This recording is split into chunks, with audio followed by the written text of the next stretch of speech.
Alright, so we all use the smartphones, right? And by the time the smartphone gets a bit of poor or a bit of old or something like that, if it's not usable, we keep that smartphone aside and upgrade to a kind of say a newer model or a better model than our previous gen smartphone. But there are a lot of things which the smartphones are doing ups and downs, and in 2024 there are a lot of smartphones going to be launching, and there are some criteria which needed to be made sure.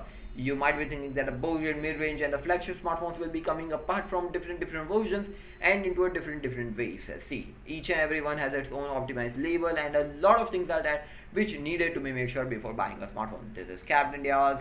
You're watching Kiaras and Diaz, and don't skip any part if you are willing to buy a 2024 based smartphone. Anyways, let's talk about those and let's get started.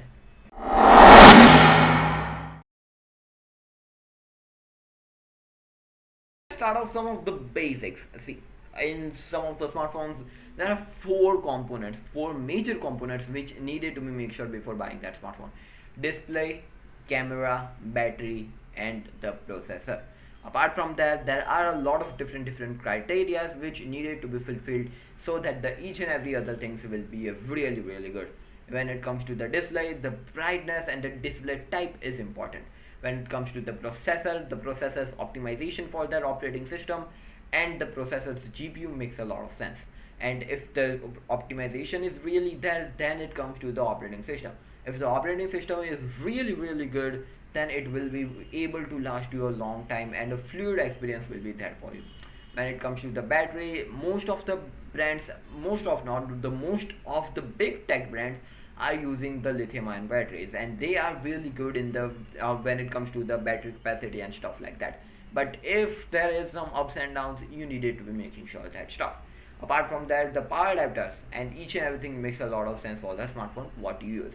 And when it comes to the charging, the phones basically in 2024 will be charging via from the type C, and if your phone is the micro USB, then you needed to get upgraded with the type C. Basically type C is available in most of the devices, so I don't need to talk about the type C.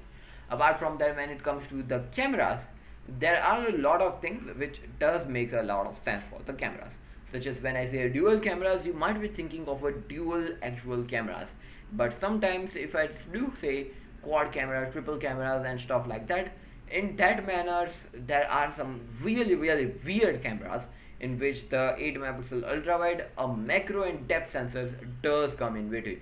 We're gonna be talking about each and everything which makes sure a good camera is there for you too. So let's talk about those stuff from each and every factors. Let's start off with the display. See, in display there are different types of display. When it comes to the budget, and currently there are a lot of brands who are pushing 720p display with the different ranges. There was a time when the 720p display was going to be kind of removed from the market, but the 720p displays are still available. When it comes to the under 15k, there are a lot of different brand based smartphones who does give a 720p display, which does make a lot of sense for a 5G based smartphone, but it doesn't make a lot of sense for different smartphone brands who are already knowing what they are doing. But there are some smartphones which are basically a profit targeted smartphone, which doesn't make a lot of sense with the 720p display. So I do have to say, so 1080p or you can say FHD plus displays are basically a minimum requirement when it comes to the 2024. Apart from that, the IPS LCD is a basic requirement. If you go ahead with the TFT displays, IPS labeled displays, then it won't be making a lot of sense when it comes to the budget based smartphones. A lot of things are there which needed to be made sure for the budget based displays. And when it comes to the mid-range displays, the mid-range displays are basically going to be having FHD plus, basic requirement is there. But when it comes to the display side, AMOLED is going to be a normal and thing. AMOLED and the OLED displays. The POLED is good. It's a basically POLED means the plastic OLED displays. It doesn't make a lot of difference and stuff like that. But if you go ahead with the IPS and something weird type of display, then it might be not that much good. See, there is a lot of difference between different displays. If you wanted to know about that, we'll be leaving a link in the description. Check that video out.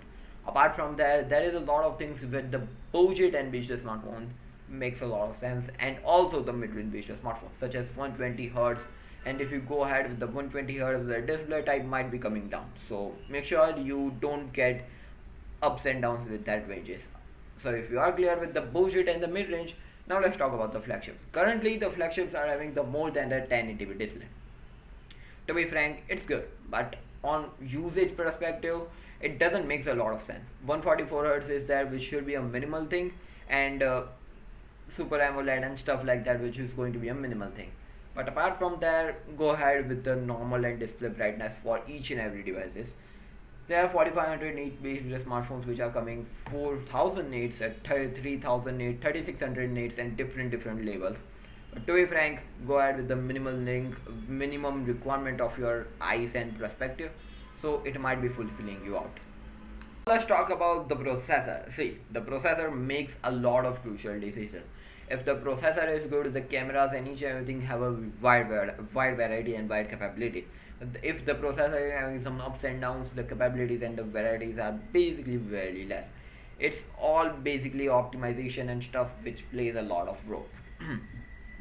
Snapdragon processor and the MediaTek processors, Exynos processor, and even the Apple's A series based processors are really good when it comes to the smartphones. But basically, if you are planning for 2024, go ahead with the 5G processor, and basically that should be based upon the 6 nanometer, 5 nanometer, 4 nanometer, or really there isn't any smartphone processor which is based upon the 2 nanometer or 1 nanometer.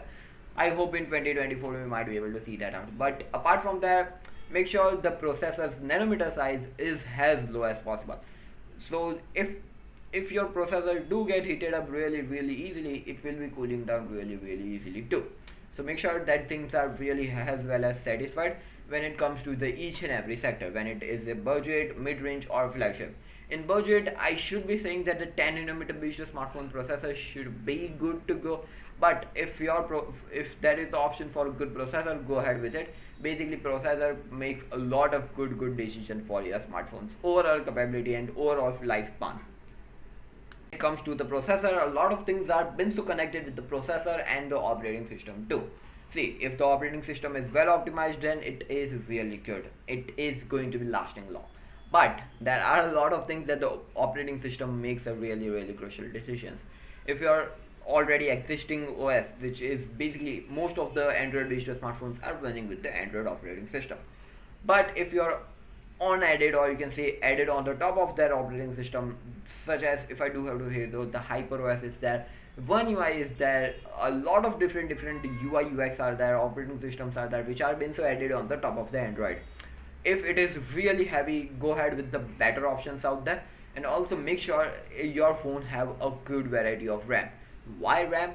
We'll be getting that in a bit, but apart from that, there should be a software support too. I'm talking about the OS updates, not the security patches and stuff like that. OS update makes a really crucial role for your already existing UI and UX. Basically, apart from the Android's operating system, also the security patches makes a really crucial role. So make sure before buying a smartphone, it at least in a budget, a 2 year or you can say 3 year of OS support is there. If it will be having, it will be lasting a bit of longer for your device if you think to use your smartphone for a longer period of time. In mid-range and flagship, there should be at least 4 to 5 years, but I do have to say so, there are a lot of brands who keep them with the 3 to 4 or 4 to 5. Make sure you ask the person from whom you are buying, and there are a lot of different websites who have mentioned from what amount of the software support this phone that one will be having. You can scroll around on the web before investigating about your phone. Let's talk about the cameras, the kind of the really crucial and important thing for a lot of users for taking photos. So the cameras, make sure if you are in the budget, there are a lot of 48 megapixel, 50 megapixel triple camera setup, while the 50 megapixel or 48 will be having a 2 megapixel macro or depth. Make sure at least it does have a ultra wide sensor. And if you can ignore the 2 megapixel macro and depth sensors, even the 5 megapixel macro or depth sensor, they doesn't make a lot of huge improvement, but it's like something is there for you to make sure it's a triple camera setup. Apart from that, in the budget and in a mid range, there is a lot of smartphones who does have a OIS. So make sure you go ahead with the OIS, and a lot of good camera sensors are there. So make sure you pick out some of those, such as Sony, Samsung, IMX sensors, and just stuff like that are there. So make sure you think wise and choose one of those out. A lot of brands do tell that which Sony sensor or which Samsung sensor they are going to be using. So make sure you scroll around their web and stuff like that. So if you can gather more information, it will be good. And in between of our some of the videos, we do tell which sensor are been so used to. So for that you have to press the bell icon and get yourself stay tuned to the KRS and DRS. Apart from that, a lot of things are there which does makes a lot of sense. 4K should be a minimal requirement for mid-range. In budget, there should be at least 1080p 60 fps. Then only go ahead with the video recording. Basically, 1080p 30 fps doesn't make a lot of sense in 2024. 1080p 60 fps should be a minimal requirement. Basically, a lot of viewing good experience is basically based upon the 1080p 60 fps. Apart from that, EIS should be mandatory on a lot of the budget based devices, while when it comes to the mid-range, if your phone does have OIS, then go ahead with the phone. And 1080p 60 fps should be there, and 4K 30 fps should be there for you. And if it is based upon the Snapdragon 8 Gen 3 8 Gen 2 processor, then there should be 8K 24 fps. I should be saying that it's a lot more than expected, but that should be there. Apart from when it comes to the flagship, 8K should be there, and 1080p at 120 fps, 4K at 60 fps should be there. When it comes to the front end side, in each and every ranges, I do have seen in the flagship, budget, mid-range, there is not a 1080p 60 fps for the front side. So that should be a mandatory thing, and 4K should be there for the mid-range and the flagship devices. 4K should be well optimized for each and every user, so that they can take out some of the good looking videos and stuff like that if they wanted to. Now the battery. People are wise about the battery and stuff. They already know what the battery they should be looking forward with. Basically, I have seen a lot of users first ask the salesperson what is the battery amount, what is the battery capacity. So on that basis, I am able to find that out. Basically, but if you don't know, make sure 5000 mAh battery is there, minimum requirement. No matter if it's budget, mid-range or flagship, but if you get more amount of it, good. That's really good. But apart from that, make sure the if your phone does have a power adapter support, then it's good. And brand do tell about the power adapter and stuff if they are giving inside the box.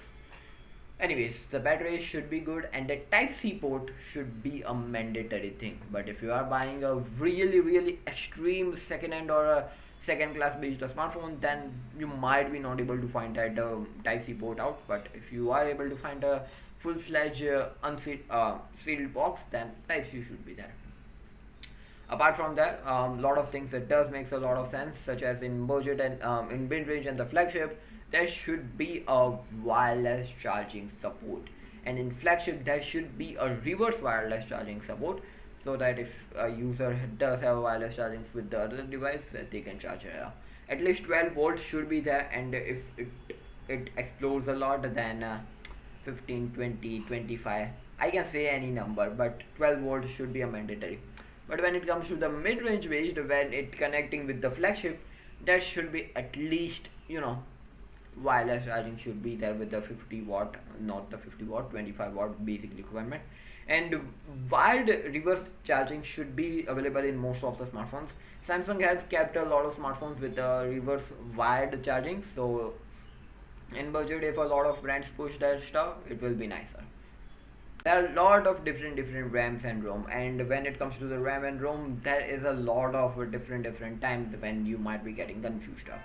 There are a lot of brands who make the RAM and ROM, so it's hard to pick that out. But for a minimum requirement, go ahead with the LPDDR4X, and basically in a mid-range and the flagship, there will be LPDDR5 coming around with their different ranges. So if you are able to find that out, it's a good version. LPDDR4X is going to be a really available. And when it comes to the storage type, go ahead with the UFS. eMMC is kind of a bit of old, but if you are able to get your smartphone in a budgetly very extreme types such as under 5K, under 6K, then the eMMC might be there for you. But go ahead with the eMMC 5.1.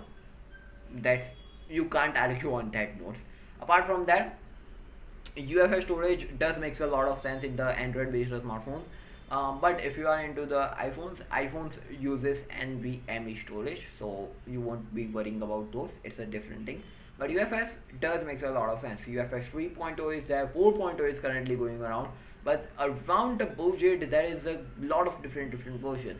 Go ahead with the 3.0 if you are able to find that out. That's all. Apart from the RAM and ROM, what type of RAM should we use? See, if the phone boxes are going to be available with the virtual RAM on the top of it, go ahead and ask for the real numbers of the RAM and real storage amount. Then you will be able to find that out.